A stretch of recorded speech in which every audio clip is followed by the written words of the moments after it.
Ladies and gentlemen, good afternoon and welcome to the Geneva Peace Talks. We will now see a video message from the United Nations Secretary General Antonio Guterres. This year we mark International Day of Peace as we prepare to celebrate the 70th anniversary of the Universal Declaration of Human Rights. And this foundational document is a reminder that peace takes root when people are free from hunger, poverty and oppression and can thrive and prosper. With the Universal Declaration of Human Rights as our guide, we must ensure the achievement of the Sustainable Development Goals. I encourage you to speak up for gender equality, for inclusive societies, for climate action. Do your part at school, at work, at home. Every step counts. Let us work together to promote and defend human rights for all in the name of lasting peace for all.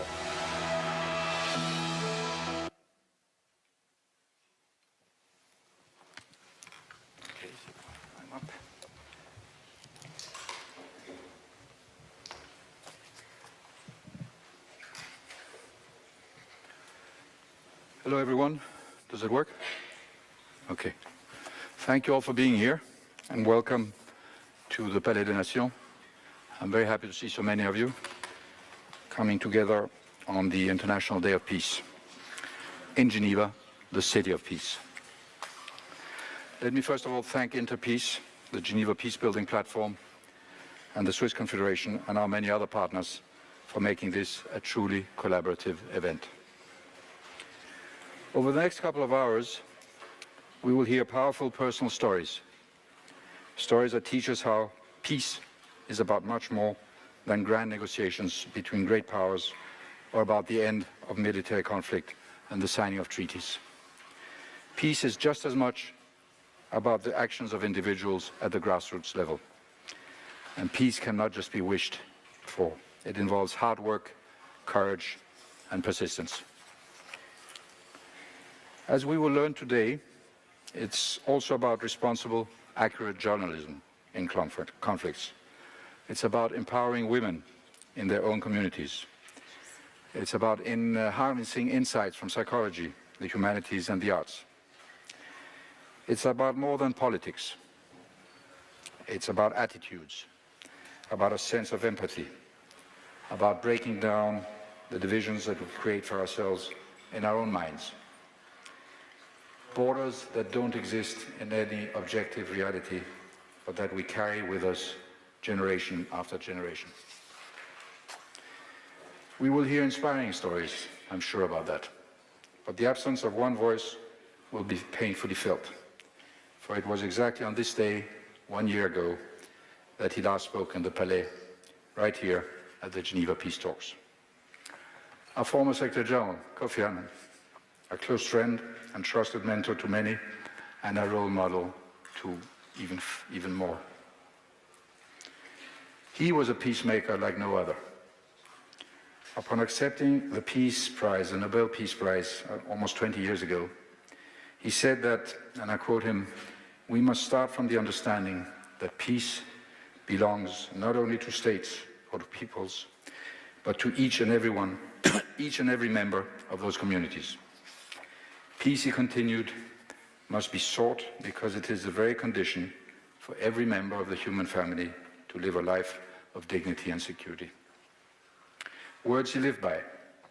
Throughout his career at the UN and beyond, he worked tirelessly for the empowerment of all members of society in every part of the world. He worked courageously to elevate the voice of those at the bottom, forcing those at the top to listen. There was one group in particular that was a source of immense hope to him, on whom he placed immense trust: the young. He saw them not as leaders of tomorrow, but as the change makers of today. Not as passive bystanders, but as agents of peace.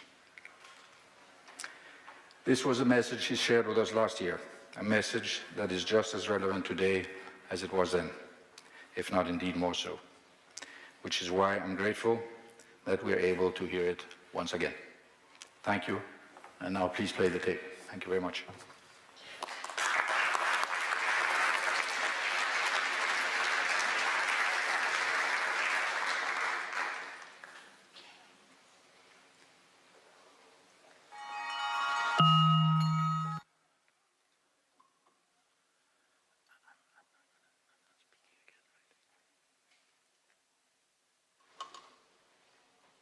it's not only youth who feel that the system is not working for them. They are not the only ones who feel that the rich and the powerful have undue advantage over political processes and decision-making, and that with money and contribution to politicians, they can influence things. It's not only the youth who are worried about the inequality in our societies, where ordinary people seem to think that the political system works for the rich and not for them. So there's anger everywhere, but the young people can make a difference. You can decide to participate in politics. You have the vote, you have the right to use, to make your voices heard. And not only should you participate, you can also lead. I've often said that one is never too young to lead, and we are not too old to learn. I'm always learning, But you have the capacity to lead. The leaders have to engage them, and if the leaders don't engage, you make them engage. You raise a question. You ask them, what are you doing about these issues? Don't let them get away with it. Firmly also believe that in situations where leaders fail to lead, the people can lead. That is, you can lead and make them follow. So don't underestimate your own power. As individuals, you have power. You have power in how you use your vote. You have power in the choices you make, whether on companies that are green, companies that are fighting to protect the environment, or parties that are progressive, and on issues that are important to you. When we talk of leadership, nobody's asking you to go and resolve Syria or to go and deal with North Korea. It starts in your community, in your school, in your organization, where you see something is wrong and decide, I'm going to do something about this, and organize with friends to act. If we all do our little bit, collectively, we make a giant contribution. So use the energy, the creativity in you. You are the men and women of your times. You are connected, you are wired, you understand this world better than people my generation. Don't be impressed by these noises, unfortunately sometimes coming from leaders. We need to work together, and you have to be part of the change you want to be. And so I'm relying on you to deliver.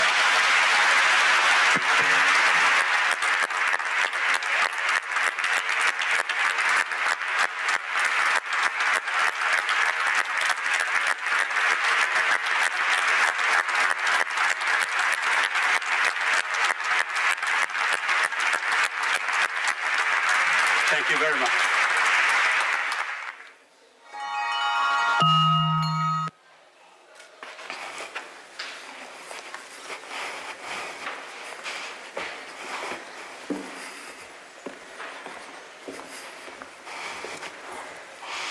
Ladies and gentlemen, welcome to the Geneva Peace Talks 2018, and a warm welcome to our viewers online. I am Rainer Gude from Initiatives of Change, and together with Sarah Noble, the head of the Peace Talks at Interpeace, we will be your moderators today. We have just heard the words of Mr. Annan, encouraging each of us to engage in our communities, participate in politics, and promote peace where we are right now. Our engagement as young citizens, or as individuals of a young spirit, is important to promote peace that goes beyond all borders. We also heard the words of the Secretary General. The International Day of Peace is dedicated to strengthening the ideas of peace with and among all nations and people. And we are delighted to see so many of you here to celebrate with us today.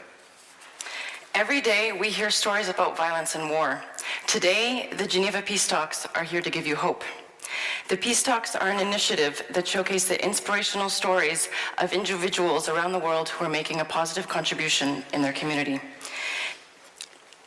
The Peace Talks are an initiative of the United Nations Office at Geneva, the Geneva Peacebuilding Platform, and Interpeace. Today is the 6th annual Geneva Peace Talks held in Geneva, and the event has also traveled abroad to Ottawa, Stockholm, Nairobi, and London. The theme for our event today is peace without borders. Borders not only represent physical or geographic borders, but they can be political, cultural, or any other boundaries we construct around ourselves and our daily encounters. Our speakers will talk about the multiple kinds of borders they've encountered and also how they are able to offer innovative solutions to peace. Today we will hear stories from 9 exceptional people from different backgrounds. Some are from abroad, others from Geneva. What unites them is that they dedicate their everyday actions and activities to building peace in their own communities. They will share with us today their own personal stories of peace to shed light on how each and every one of us can contribute to make a difference. The peace talks you will hear today are divided into 3 sections. The first section, we will look at the role of youth in promoting peace beyond borders. In the second part, we will hear the personal and professional experience of inspiring women who are giving voice to and fighting for justice. And in our last section, we will look at holistic approaches to building peace. The talks you are going to hear today are made possible with the generous support of the Swiss Confederation, of the Republican Canton of Geneva, of the City of Geneva, and Mirabeau Bank. We're also delighted to have a series of partners working together with us this year on the Geneva Peace Talks, Initiatives of Change, the Geneva Center for the Democratic Control of the Armed Forces, Fondation Hirondelle, the Right Livelihood Award, and Generations for Peace. And as with every event of such scale, allow me to go over a few practical issues. This is a multilingual event, and simultaneous interpretation in English and French is available by using the earpiece at your seat. There will be an opportunity to interact directly with speakers during the reception following the event. For this reason, there will be no questions or comments during the event. The talks you're about to hear do not necessarily reflect the views of the organizers and sponsors. And please put your phone on silent. Do not use flash photography, but please be active on social media using the hashtag GVA Peace Talks.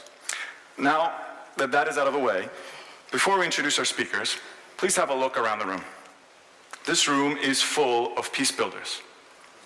Please introduce yourself to someone around you and say why you came and how you work for peace. Don't be shy, go ahead.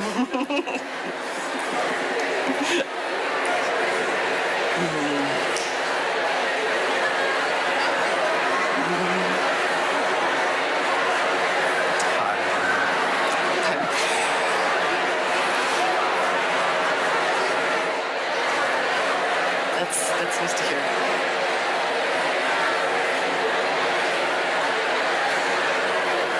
How long do we let this go on for? How long do we do this for? 20 more seconds. It's amazing the buzz that you hear.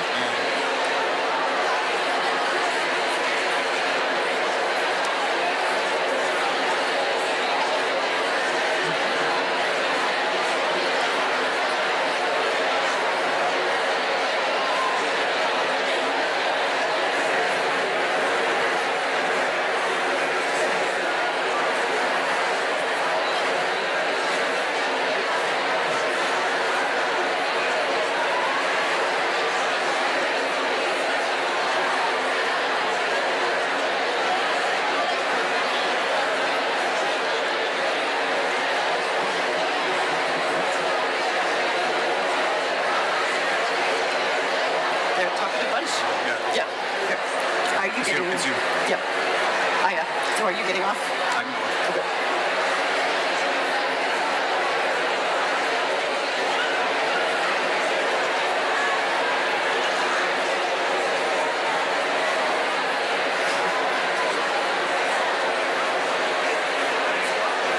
I'm going to talk now. Great. It's so great to hear such a lively animation and to hear how peace can be very loud during our events. But we're going to continue.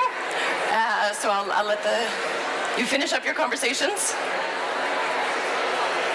And you'll have more time to network during the reception afterwards.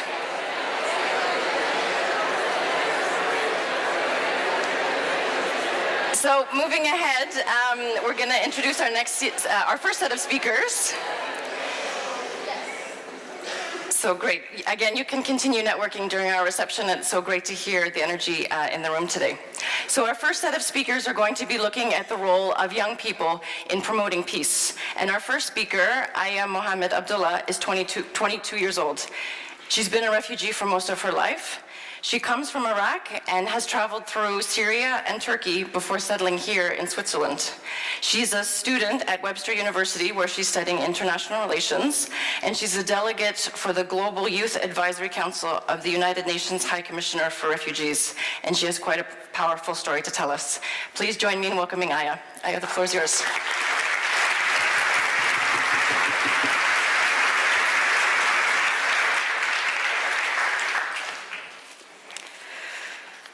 Welcome, ladies and gentlemen. So I will start by asking, how would you feel if you suddenly found yourself in a room with no doors, no windows? How do you think you will react? Will you just wait until someone will take you out from where you are? Or would you go around the place and try to locate an exit? Or would you try to create another way to go out? According to the UNHCR, most recent numbers for displaced people, there are more than 68.5 million displaced people. And 25.4 of these numbers are children and youth. So you can understand now that I'm talking about the future. I'm talking about the generation which will build the future for these countries. Well, yeah, I have the right to talk about that because I'm one of these 68.5 millions. I was forced to leave Iraq when I was 14, but before I was leaving, when I was 8 years old, I promised my friends to become president of the world. I don't know why, but I just promised everyone to bring more peace. I mean, I was just 8, so now I can understand that it's kind of impossible, you know, but I can be a leader, like a small version of president of the world. So I flee Iraq in 2009, and I faced the first border in my life, which was Syrian border. But I can tell you, it was very easy, it was smooth, because it was just wall and soldiers, you know, smiling. And when I crossed that border and went to the life, it was easy to integrate because I was able to go to school, living my normal life, just live as a normal kid, let me say. And I had my basic rights to go further in the future. I told myself, Olé, this is my last destination, but it wasn't, because in 2011, I don't know who brought war to Syria, but just happened, and I flee again to Turkey this time, where the border experience was different than before. It was walls, cultural barriers. It was hard for me to go and ask for my basic rights like education, because I needed to work to support my family. I left my school. But I didn't give up, because I promised myself that I will be the president of the world again. And here, I realized that I need to do something for my people. I don't want just to cry and surrender and be a weak person. I need to do something. I went to the Danish Refugee Council. I'll tell them, look, I'm 14 years old. I don't know what should I do. But, you know, this was my first experience in Syria. I told them I need to start from somewhere. And I worked as a volunteer. And in Turkey, after 1 year of being in Turkey, I worked with the UNHCR partners. And I worked for 6 years as a refugee who helped other refugees. So I think that I'm glad I have the experience, and I took many experience around me. And when I was in Turkey, I just have two options. One is surrendering and keep going and working just like with nothing, with no future, or to fight and be the Aya that I wanted to be. And because I'm here today, I think that, you know, I achieved in somehow of being a peace builder. I was a lucky one in between of these 68.5 millions who get resettled to here. And do you think that this is just by coincidence? I don't think so. I'm here for a reason. This is the city of peace. I'm in Geneva. Why I didn't go to another country? Why did the 1.5 million people just sign for me after the Brandon Staten story? I can't tell you all the story. You can go and look for it. But 1 million that they don't know me at all, but they signed for me to go to the United States, and I end in Geneva? So this is absolutely for a reason. And when I came to Geneva, they just called me, the UNHCR called me and they said, look, well, do you feel interested of becoming a Global Youth Advisory Council member? And I was like, absolutely, yes. I didn't think about it. I didn't know what does that mean, you know, but I was just to do something for my people. And I found myself that I'm a member now. And by that, I decide to be not a destroyer, not a victim, but being a leader and being a peace builder. So, ladies and gentlemen, it's just your decision. If you want to create peace, it's easy. It starts with very small things. It starts just with your pray for someone who needs peace. I mean, you know, we are not powerful, we are not governments, but you can change things in yourself. You can decide. I mean, it's very small things. Even if you smile in front of someone, you will bring him or her peace. But now I want to talk about what I found more important in my journey, because I was away from education, but as I told you that I didn't give up. So I went through a very weird educational process, let me say. I was going from one country to another, one system to another, but I didn't surrender. So education can play a big role in our lives, in refugees' life actually. Because, you know, they are moving from one country to another, they have a lot of problems, but by education they can solve a lot of things. We want kids to be surrendered by books, not guns. We want more leaders in this world, not just victims. Ladies and gentlemen, think about that. The refugee community future is with this generation. We want the generation to be educated. So whenever the peace, the literally peace will come to the country, we can go back to our countries and rebuild it. We don't want to lose one generation just because we did a bad choice. It's easy for you, you know, easy for all the people here to be a part of that project. It could be something easy just to sign with refugees petition, you know? It's just to show that you are interested, you want to help others. Please, as I told, this is the generation of the future. As any country, as any community, we need these children and we need this youth to build the country. And I want just to leave you with these words. As John Lennon said, peace is not something you wish for. It's something you make, something you do, something you are, and something you give away. Thank you so much.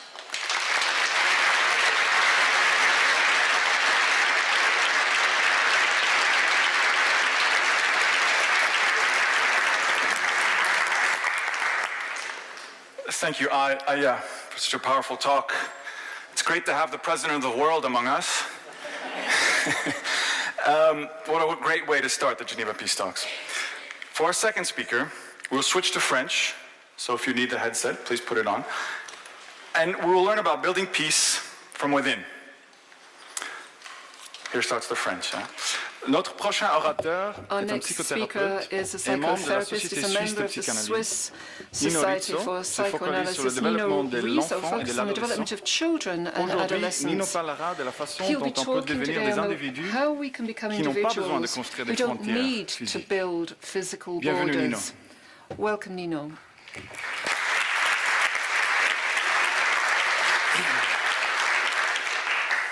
Bonjour. La notion de frontière renvoie à l'idée d'espace. Sends us back to the whole idea of a space, physique, be it a physical or psychological space, but something that's important for us all. Un intérieur et un extérieur. It's an inner and an external Il y a donc un space. nous Within il y a us, les autres. we have ourselves Il y a les gentils, and the c'est-à-dire others. nous. Il y a les barbares, c'est-à-dire We les have autres. C'est outside comme ça us que les the appelaient les others, Romains, the barbarians, les as the étrangers. Romans called Oui, the en tant que foreigners to psychanalyste, them. As a je dois psychoanalyst, vous dire que nous avons, l'être humain a we, besoin de frontières, as humans, a besoin need de frontières borders. pour We se need construire. borders in order to Il a build besoin d'un ourselves. espace, We need the d'un space espace à l'intérieur duquel il within se sent which protégé we feel protected. et toute sa vie va être une And évolution in a way, constante d'un the entire espace life à is a l'autre, development d'une from one frontière space to à another, l'autre. from one border to Le another premier border. espace pour The l'être first humain, one c'est l'espace for human maternel, is the maternal l'espace fœtal one, d'abord, the très fetal important, one, et which puis is so un espace de important. plus en plus And then relationnel. increasingly it is more relationship-based. L'enfant grandit The donc à child l'intérieur de barrières grows humaines within human que sa mère barriers, lui donne, des which barrières their bienveillantes mother et gives them. These are protectrices. kind ones, they're Cela crée une protective confiance ones. That en builds le monde confidence, externe, confidence et notamment and trust in the en sa external mère. world, namely the Et mother comme to dans un start jeu off de with. miroir, And almost ça lui permet de in construire this sa play of mirrors, confiance it en allows lui-même, une the image child, the baby, physique et also to psychique de build lui-même a de bonne positive qualité. image of themselves, both La qualité de l'espace physically maternel and psychologically. The constitue une quality sorte de passeport of this qui va permettre space is a sort ensuite of à l'enfant, passport. It à allows the l'adolescent, child à then, l'adulte, the de adolescent voyager and the au-delà adult des later to frontières. cross borders. Dans ce processus de And as part construction of this de sa process, propre whereby identité, one builds il y a une one's own fonction identity, importante qui est la fonction there is an paternelle. important role also Une that of fonction the father, qui, the en paternal général, function, est generally offerte par speaking, la figure paternelle, that is mais pas established by the forcément, paternal pas figure, but toujours not par la always figure paternelle, et the d'ailleurs pas paternal forcément figure, par un and homme. not necessarily by a Il y a man. un fait majeur à l'adolescence. Then we have L'adolescent adolescence. découvre The adolescent avec discovers étonnement le perhaps charme with surprise, the irrésistible et la beauté irresistible charm foudroyante and the de la différence devastating des sexes. beauty of Oui, à ce the moment-là, difference between l'adolescent sexes. It is at perd that time ses that repères, the adolescent perd ses frontières. loses the sense of borders Comment se or fait-il que des êtres si différents de lui identity. ou How de can l'autre it be sexe that beings that are so soient different from pourtant aussi themselves profondément and opposite sex intéressants are et so attrayants, deeply alors que jusque-là, interesting and jusqu'au seuil de attractive, whereas l'adolescence, up to les the garçons et les threshold filles of de l'autre adolescence, sexe girls ont and été boys of des another barbares. sex were deemed to be Barbares, foreigners, the et en même barbarians, temps if you like, intéressants, but at the same inquiétants, time mais quand même interesting, barbares, rather à tenir à worrying and distance. Qu'est-ce qui unsettling, se but passe maintenant barbarians à l'adolescence, nonetheless. But what au point happens que, oui, les personnes les during plus intéressantes adolescence? sont Those celles people who are the most qui sont interesting au-delà de la very frontière, often qui are the ones habitent on dans the other l'autre side of the pays. barrier, on the other side À of the l'adolescence, border. on perd le sens des frontières. So you lose On your perd le sense nord. of Et borders heureusement, c'est une when belle you're an maladie. adolescent, and it's a great Dans disease ce or long et illness to suffer interminable from. processus d'ouverture à l'autre, It is an qui est internal réellement process la opening up métaphore to du the développement other. humain à It l'échelle is individuelle central et to groupale. human development, both individually Processus and also within d'ouverture à cet groups. autre qui est Moving différent towards the de moi, other, intrinsèquement différent de moi. different, intrinsically Il y a un different to détail myself. absolument essentiel. And within that is an Ce qui me essential permet detail. d'être authentiquement What allows en us contact to be proche des autres, authentically c'est le close fait to others d'être and in bien contact à with them l'intérieur de is mes being frontières. Ça peut well paraître, within your borders to start off with. Now that absurde, might seem rather contradictoire. absurd and Ce n'est pas perhaps la even seule contradictory. contradiction de la psyché humaine. But it is not Ce qui me donne la paix à contradictory. l'intérieur de What moi, gives us peace ce within sont mes propres ourselves frontières. is the Ces establishment of frontières our own visibles et borders, be they invisibles, visible or d'ordre invisible. familial, They could be sexuel, family nature, linguistique, sexual religieux, in nature, culturel, religious, géographique, cultural, racial. geographic, racial even. Mais ce qui est important, c'est que But I think what's ces important barrières, is that these ces borders, frontières these soient frontiers d'abord paisiblement are et profondément peacefully intégrées à l'intérieur de and chacun de nous deeply part et and parcel of respectées par ourselves notre and entourage. respected by our Chose entourage. fondamentale. That is fundamental. C'est cela ce qui va nous donner ensuite That will enable cette us capacité, cette liberté then to have de the traverser freedom les to frontières, cross d'aller borders, vers all les the autres borders, to et move towards d'apprécier, others and to découvrir et appreciate apprécier and discover ces barbares, oui, these c'est différent. barbarians, literally, these who are different to Enfin, ourselves. Paradoxalement, Paradoxically, plus on a pu intégrer The more one et intérioriser les integrates and barrières interiorizes these à barriers l'intérieur within desquelles on a which construit we notre have built propre our own identité, identity, moins on a besoin de less les exhiber. do you feel the need to Ils exhibit sont those comme mis borders. paisiblement à They l'intérieur de are nous. peacefully settled Plus within us. profondément, ils ont été And intégrés the dans la deeper psyché they are humaine, built into the donc human pas niés, psyche, pas therefore étouffés non not plus, denied nor mais mis en stifled, valeur à but l'intérieur de highlighted and soi, enhanced within us, moins ils risquent d'entraver la paix entre les hommes. do you have a risk Dès of lors, hampering peace l'être humain, between en paix avec ses men barrières internes, and humanity? peut véritablement construire la The paix human avec les autres. being at peace with his Plus own internal simplement dit, barriers can then build Plus peace with profondes et others. solides sont les barrières psychiques Then internes, we have the internal psychological moins barriers. l'homme aura But besoin again, once they are d'en peacefully construire des anchored, externes less do you entre lui-même need to et build ses physical semblables. barriers between Plus facilement, him plus or her librement, and l'être his humain or her peut fellows. naviguer It à means that you're l'intérieur able to freely de navigate son espace within psychique your interne, de sa psychological mosaïque identitaire, space. moins il aura besoin, And again, il aura besoin They will de have a construire des lesser murs need to entre lui et build les autres. walls between him or Pour herself terminer, and others. une réflexion To et conclude, une just question. a thought and a question. N'oublions pas Let's not que forget c'est la that différence qui est difference créatrice is what et is porteuse de vie, creative dans tous les sens and du terme. life-enhancing Et in avec every le sense plus of the profond term. respect pour celles et ceux With the qui ont deepest décidé à un respect for moment donné those de who leur have vie decided de at a rester time of their life parmi to leurs remain semblables. amongst their Encore fellows, une their fois, peers. dans tous les sens du terme.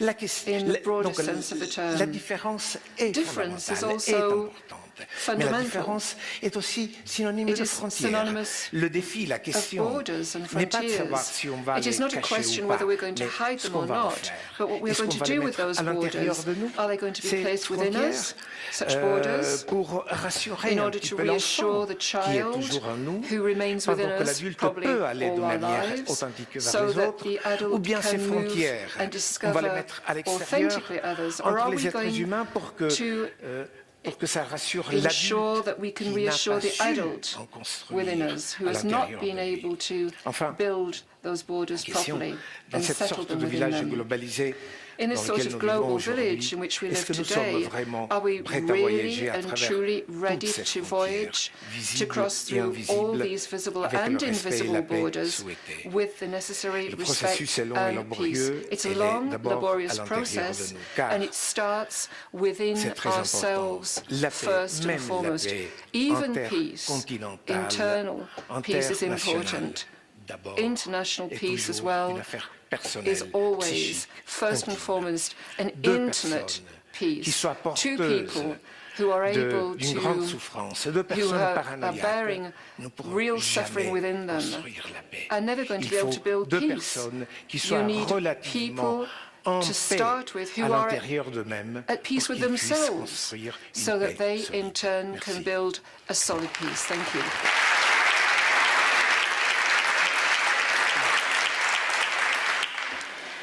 Thank you very much, Nino, for sharing this internal perspective on the importance of our own identities and the borders of the self in thinking about peace.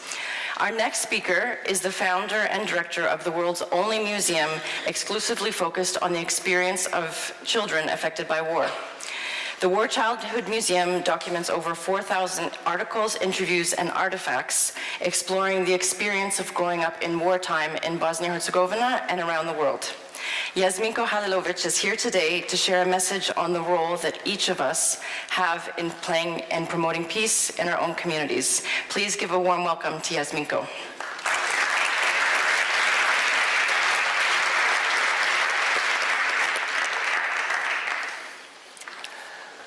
Thank you for introducing me, and thank you for having me here today. As you just heard, I'm Jasminko Halilovic, and I'm the founder of the War Childhood Museum. My childhood was affected by war. In order to better understand my own experience and the experiences of others, I started a project aiming to create a book about war childhood. The project began in 2010, when I published a simple question online: what was a war childhood for you? Thousands of people responded, like they were just waiting to be asked. At that time, I didn't really know that this would lead me to create the world's first museum focused exclusively on growing up during the war. But while I was working on this book, while I was editing memories I collected, I realized that people have a tendency to connect their memories with physical objects, with personal belongings, and that's how the idea for the museum was born. So the book was published in 2013, and in 2015, I brought together a team which started working to create the collection for the future museum. Today, 3 years later, the War Childhood Museum has its permanent space in Sarajevo. We won Council of Europe Museum Prize for 2018, and our research, exhibition, and education activities exist in several countries. As the museum continues to grow and develop, we remain focused on our mission to document and educate about experience of growing up during the war. Now I understand that not everyone in this room can relate to this experience of childhood in an armed conflict, but I'm sure all of us can relate to experiencing fear. Maybe not everyone can relate to the losing a parent, but I'm sure we all at some point worried for our loved ones. Maybe not everyone can relate to fleeing their home, but I'm sure we can all relate to the desire to feel safe and settled.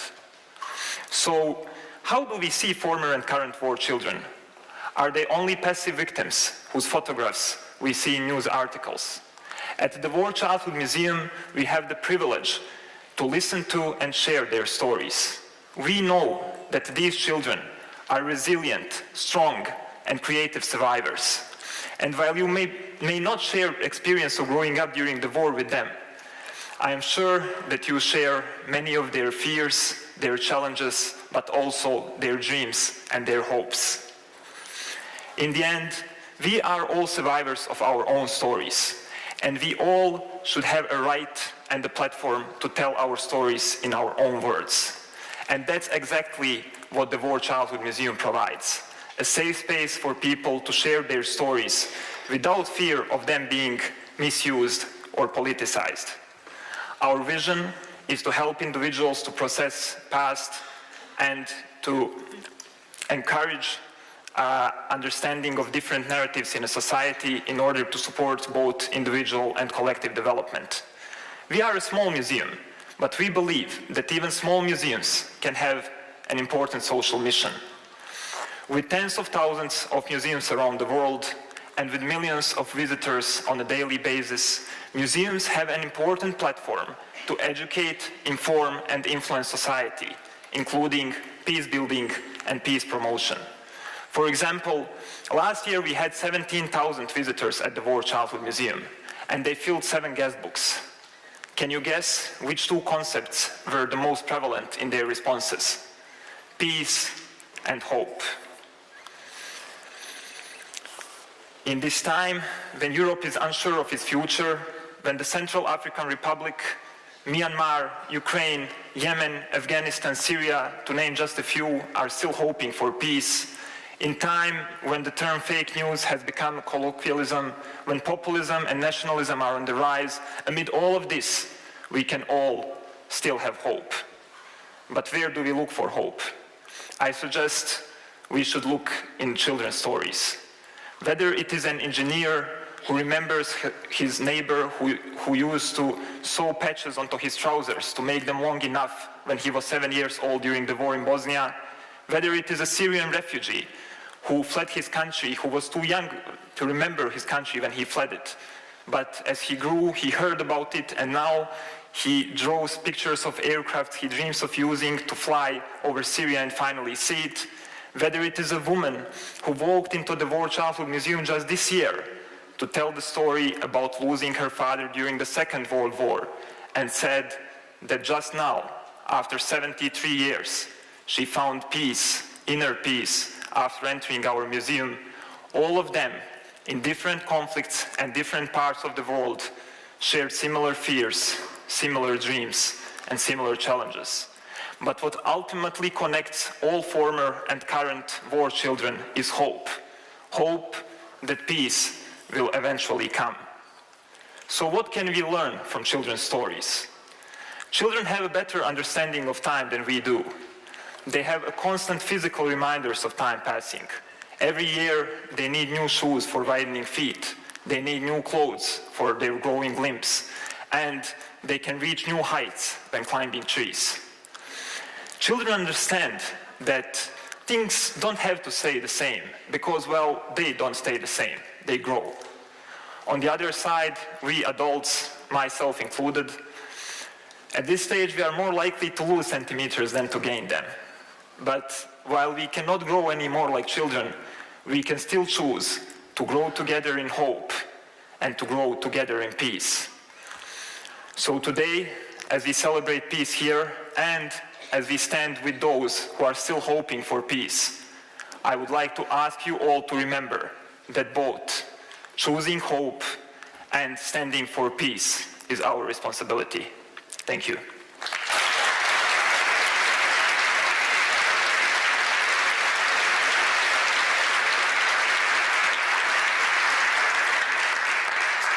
Thank you, Jasminko, for reminding us that peace is everyone's responsibility and that children and their stories can also be great teachers of hope. I don't know if Jasminko will agree, but I think we all get a free pass into his museum. So just show up and he'll give you a pass, don't worry. We have now completed the first segment of the Geneva Peace Talks, and it's been quite inspiring so far. Now we're moving to the second segment. It's on fighting for justice and giving voice to populations whose voice and demands are not often heard and addressed. We'll first hear from Monica Hauser. She's a gynecologist, a women's rights activist, and founder of the Cologne-based women's rights organization Medica Mondiale. It's an organization that supports and assists women and girls in war zones and areas of conflict. She will speak about women and girls and how they also have the right to living dignity and justice. Monica, the floor is yours.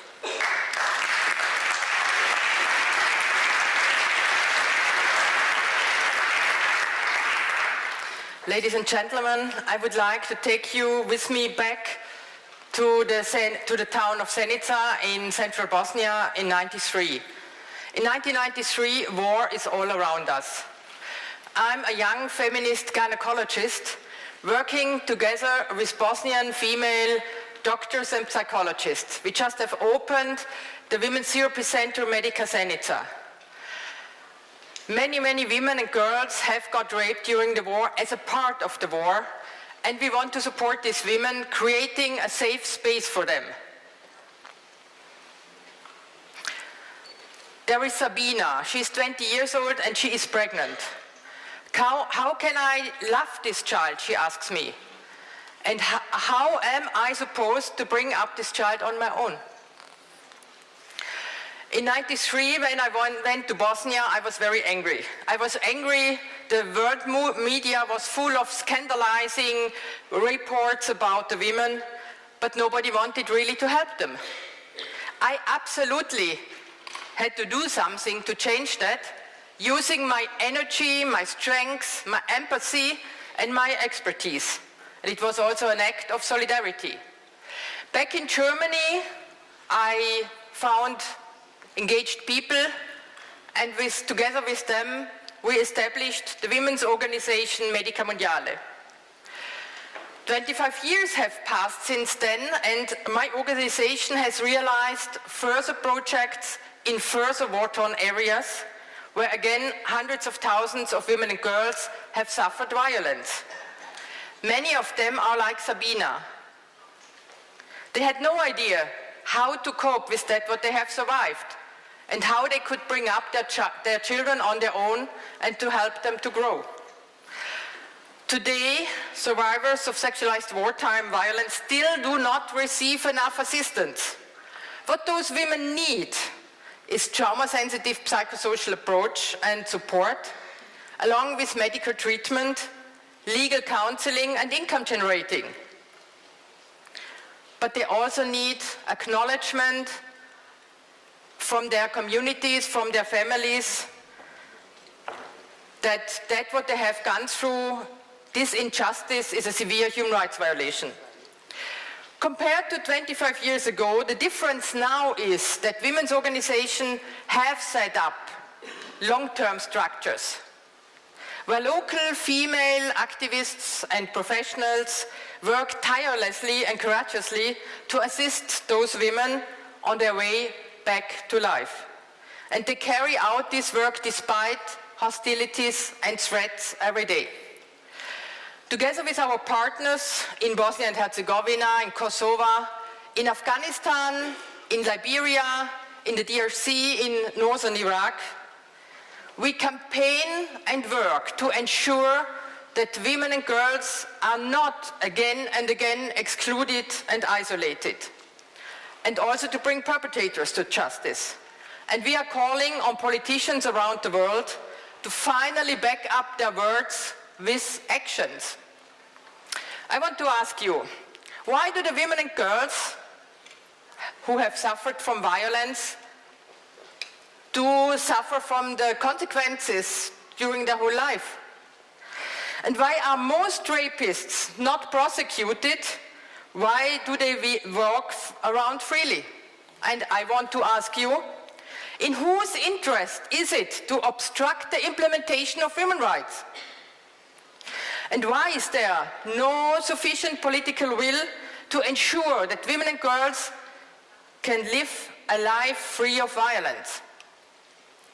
And why is there so much resistance against the creation of a sustainable peace? We already know the answer. It is related to the current world order, which is a patriarchal and a capitalistic one. Until we have gender justice, there will be neither development nor peace. I see 4 political demands arising from this. Firstly, protection. Women and girls in conflict have the right to protection from violence. The UN Resolution 1325 on women, peace and security already has stated how this can be done. It means also prevention, and it gives local women's organizations a crucial role. Secondly, acknowledgement. Government and societies have to acknowledge rape as a human rights violation. And this cannot be on paper alone. There needs to be an end to impunity for perpetrators. And it needs financial and medical compensation measures for the survivors. Thirdly, participation. Women finally have to be involved equally in peace negotiations, for example in Syria, with the chance to contribute to the future of their country. After all, how can peace be expected to succeed if women's experiences and women's demands are not included? And fourthly, financial support. There has to be sufficient financial support for women projects. This has to be long-term and secure, since it takes time if we want healing to happen. This is something what we know from my organization since 25 years now. We all are part of this patriarchal world order. Is this why we find it so difficult to put these very plausible demands into action and to bring about change? Back in Bosnia in 1993, Sabina decided to keep her child. And thanks to the support she received from the colleagues from Medica Zenica, she also later found the courage to speak with her daughter about what she has experienced. War is never simply over. The consequences of violence continue to have an impact, even carrying over to the next generation as transgenerational trauma. But however, they also present us with an opportunity to change. Recently, I met Sabina and her today 25-year-old daughter in Sarajevo. The 25-year-old daughter Aina is now studying psychology and has lately joined, together with a group of her peers, to set up the Association Forgotten Children of the War. They do not want to be forgotten.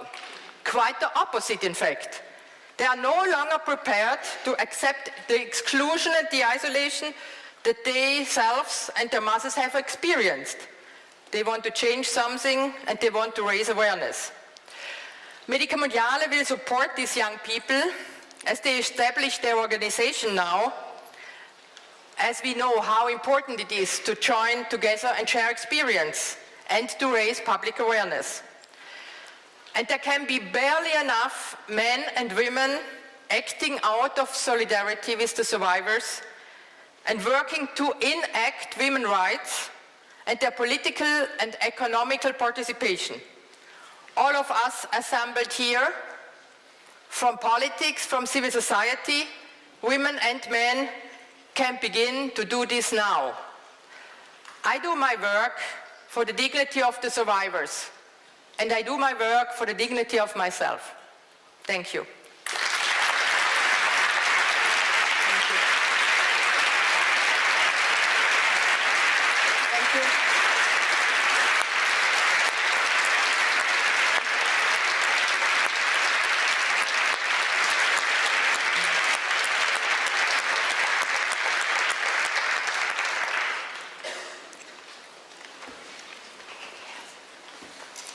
Thank you very much, Monica, for your important message. Monica does a lot of important work, and she won the Right Livelihood Award 10 years ago for the work that she does with women and girls. And I would just note that they will be announcing their 2018 laureates on Monday, so watch out for that. For our next speaker, we'll switch to French. Notre prochaine oratrice, Pauline Our Benz, next speaker est is représentante Pauline de la Fondation Bend. She Hirondelle au Niger. represents the Elle dirige le Hirondelle projet Foundation in Studio Niger, Kalangu. where she is the chief of Aujourd'hui, the Pauline Studio nous parlera Kalangu comment project. promouvoir des espaces d'information She's et going de to be telling dialogue us today about how to inclusif de groupes promote souvent inclusive exclus. dialogue, Bienvenue, Pauline. particularly focusing on groups that are often excluded.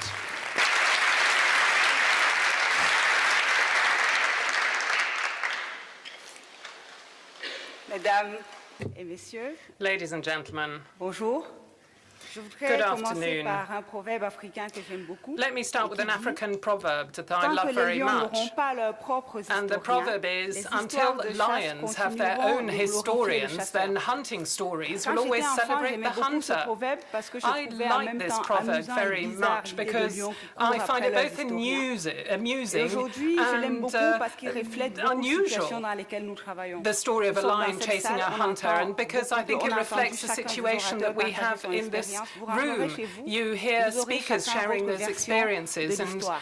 Que se when you think passe-t-il about si à un it, when moment you've gone donné, back home, une you'll think personne about parmi your vous own ne peut pas stories. raconter One son single histoire ou person ajouter un détail, ça amongst génère you, of course, frustration, can't ça génère tell conflit their own et ça génère story. une crise. Donc, je travaille Particularly in depuis situations of 2015 pour la crisis and Fondation Hirondelle au emergency. Niger où je dirige donc le So, studio Kalangu. since 2015, Le I've been Kalangu, working là-bas, for c'est the un petit Fondation tambour Hirondelle qu'on in utilise Niger, and I'm in encore de charge nos of the jours, Studio qui est beaucoup plus Kalangu autres groupes, mais qu'on project. utilise encore pour annoncer des nouvelles, pas We n'importe lesquelles, des nouvelles are très importantes. using Donc, on a pris ce radio nom and pour, broadcasting de in order Kalangu pour nommer le to studio. let people know Et about le very studio Kalangu important produit et diffuse depuis news. 3 ans The maintenant studio for 3 des years programmes now has been d'information et de dialogue dans broadcasting le but de information and consolider la dialogue paix et la programs in stabilité order dans ce to pays. consolidate Nous peace and travaillons avec stability un réseau in de the 30 country. radios We partenaires qui work diffusent ce with programme a tous les jours. network of 30 Et radios that nous broadcast the touchons program à peu on près a daily 65% basis, de la and population, we donc reach about potentiellement 13 millions 65% de of the personnes. population, potentially 13 million Ça people. fait plus de 15 ans quand même For que je travaille 15 sur des years projets now, qui visent à I've been promouvoir des working espaces on d'information et de projects that dialogue try and inclusif pour promote les plus marginalisés, spaces for pour leur apporter inclusive l'information qui dialogue leur for manque et marginalised pour leur peoples, to permettre try and bring d'influencer them the davantage information des that they décisions qui sont need, souvent and prises to sans eux try and sur des questions inform qui them about pourtant decisions that influencent are leur, taken about leur them quotidien. and which Et c'est un certainly moyen have en an fait de leur impact on donner their la daily capacité life. d'influencer, It's d'agir also sur a leur propre way of destin. ensuring that these peoples can travaillé actually sur have un a projet say en in their Casamance, au own Sénégal, fate.